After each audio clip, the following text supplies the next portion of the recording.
नमस्कार विद्यार्थी मित्रांनो, AK अकॅडमी सर्व्हिस या यूट्यूब चॅनलमध्ये तुमचं सर्वांचं हार्दिक स्वागत आहे.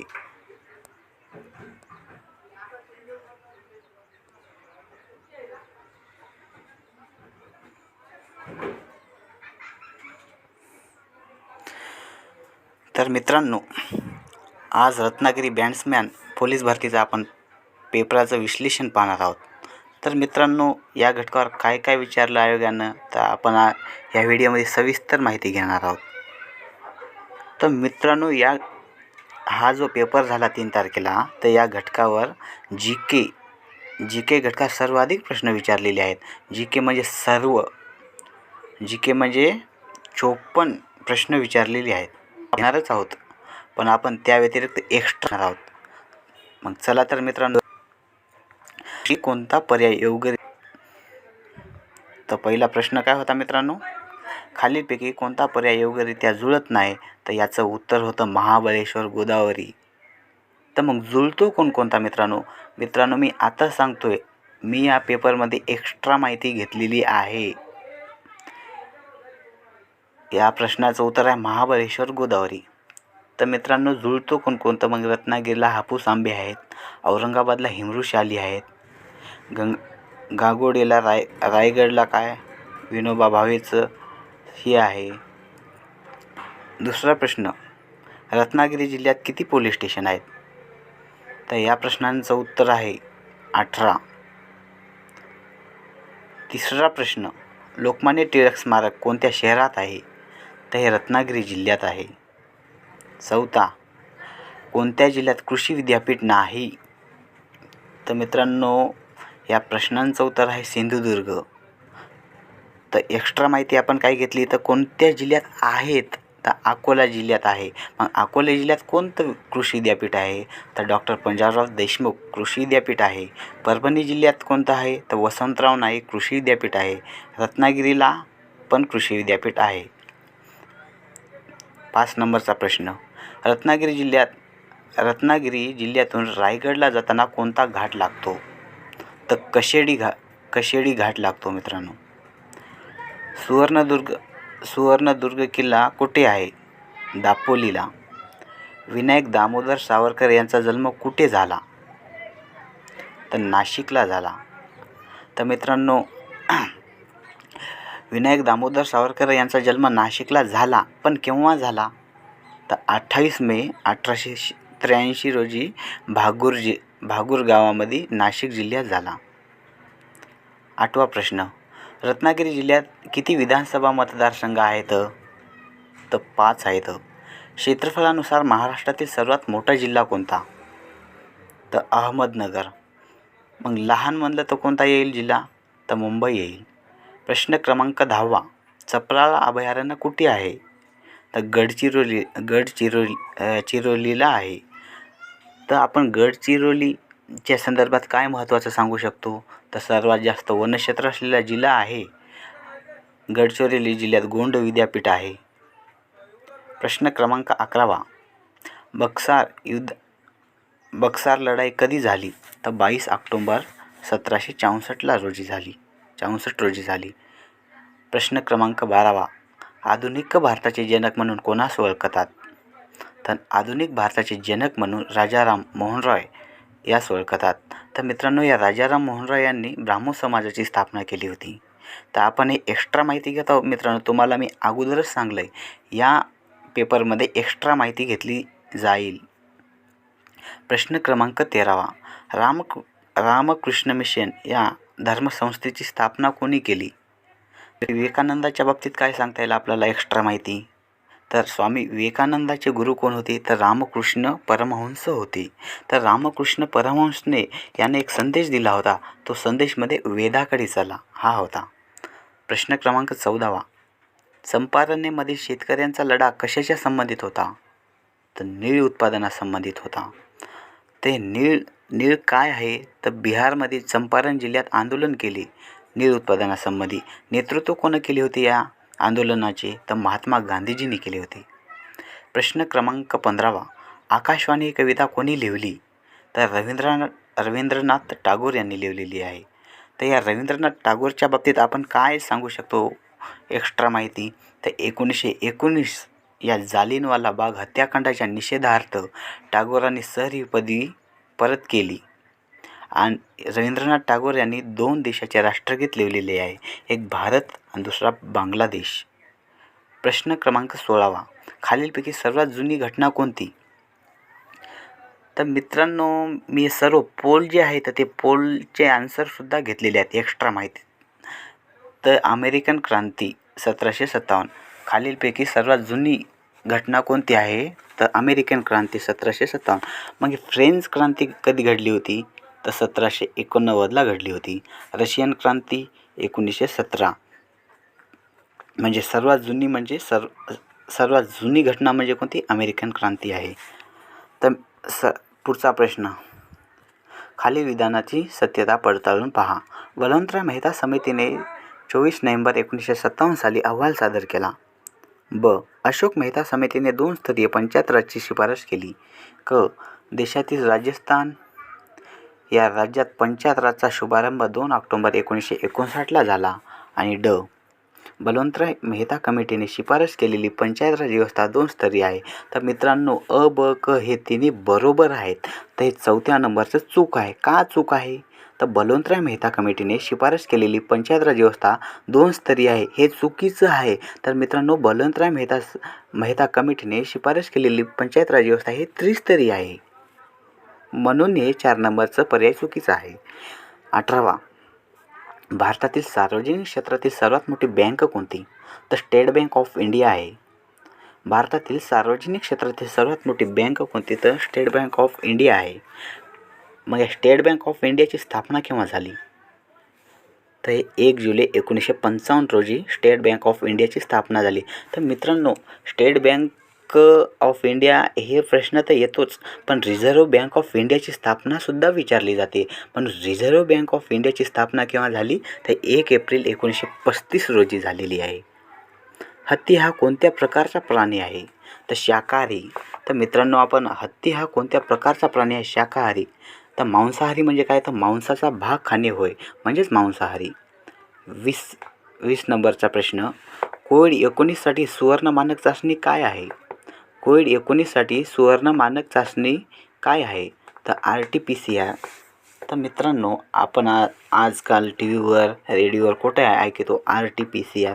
तर PCR हे काय आहे माहीत आहे का? तर मित्रांनो, RT-PCRचा लॉंग फॉर्म काय? Reserve transcription polymer chain reaction. तर याचा अर्थ काय होतो? तो वेगवेगळ्या भागातून संसर्ग झालेल्या लोकांचे नमुने घेतले जातात. जसं की करोना संसर्ग झालेल्या लोकांचे नमुने घेतले जातात. आणि मित्रांनो, अचूक माहिती देणारी एक चाचणी पद्धत आहे, म्हणून याला RT-PCR असे म्हणतात. खालीलपैकी कोणते तलाव त्याच्या स्थानाशी योग्यरित्या जुळत नाही?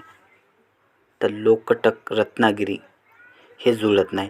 मग जुळतात कोणकोणते मित्रांनो? तर लोणार कुठं आहे? बुलढाणा. रंकाळा कुठं आहे? कोल्हापूर. अंबाझरी कोठे आहे? तर नागपूर जिल्ह्यात आहे. प्रश्न क्रमांक 22 भारतातील कोणत्या राज्यात सर्वात जास्त रबराचे उत्पादन होते? तर केरळ राज्यात सर्वात जास्त रबराचे उत्पादन होते. मग या मित्रांनो, केरळ राज्याविषयी काय माहिती आपण सांगू शकतो? तर हत्ती प्राण्यासाठी प्रसिद्ध केरळ आहे. तर सर्वात जास्त प्रमाण हत्तीचं केरळ राज्यातच आहे. 23वा प्रश्न, गोमती, घागरा आणि कोसी या नद्या गंगा नदीच्या उपनद्या आहेत. गोमती, घागरा, कोसी या नद्या कोणत्या नदीच्या उपनद्या आहेत असा प्रश्न होता. तर गंगा नदीच्या उपनद्या आहेत. तर मित्रांनो, गोमतीचा उगम कोठे पावतो? तर पिलीभीत शहराजवळ पावतो. याची लांबी किती आहे? 475 किलोमीटर. घागरा नदी मानसरोवरजवळ तिबेट पठारावर उगम पावते. ही घागरा नदी 12माही नदी आहे आणि या घागरा नदीची लांबी किती आहे? 1080 किलोमीटर. कोसी नदी आहे तिबेट, नेपाळ व भारतातून वाहते. याची लांबी किती आहे? 720 किलोमीटर. आणि सर्वात महत्त्वाची नदी म्हणजे गंगा नदी. गंगा नदीचा उगम कुठं होतो? तो गंगोत्रीला होतो.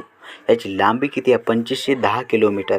तर गंगा नदीचा उगम गंगोत्री उत्तराखंडला होतो, म्हणून ह्या उत्तराखंडाला देवभूमी असे म्हणून संबोधतात.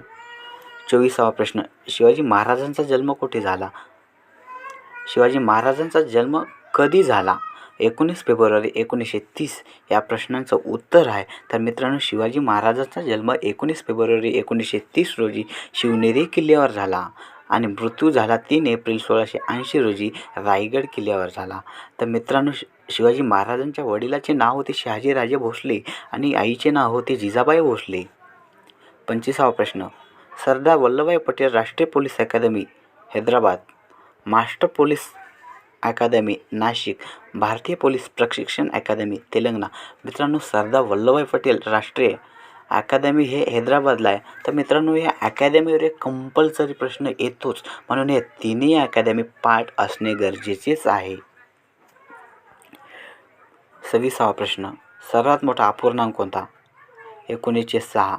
तर सर्वात लहान असतो तेच मोठा असतो. मित्रांनो, आपण या पेपरमध्ये गणिताचे प्रश्न घेतलेले नाहीत, मोजकेच प्रश्न आपण घेतलेले आहेत, म्हणून आपण त्या प्रश्नाला स्किप केलेला आहे. जर आकाशाला पाणी म्हटले, पाण्याला माती म्हटले, मातीला हवा म्हटले, हवेला अग्नी म्हटले, तर मासे कुठे राहतात? मासे कुठे राहतात? पाण्यात राहतात.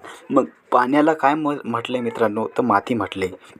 प्रश्नचिन्हाच्या जागी प्रश्न क्रमांक 66वा, प्रश्नचिन्हाच्या जागी येणारा पर्याय कोणता? 25चं 52, तर 17चं काय? तर 25 गुणिले 2 बरोबर 50, 50 + 2 बरोबर 52.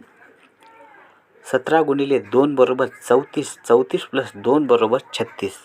प्रश्नचिन्हाच्या जागी येणारा पर्याय. तर मित्रांनो, याच्यामधला फरक काढलेला आहे. 3, 6, 9, 12, 15 यामधला फरक काढून त्याची बेरीज केलेली आहे. 15 + 55 70. प्रश्न क्रमांक 68वा, प्रश्नचिन्हाच्या जागी येणारा पर्याय कोणता? 8/3, 24/6, 10/15. तर पुढील प्रश्नचिन्ह काय येईल म्हणाले? तर मित्रांनो, हे 8/3, हे 8/3 आहे.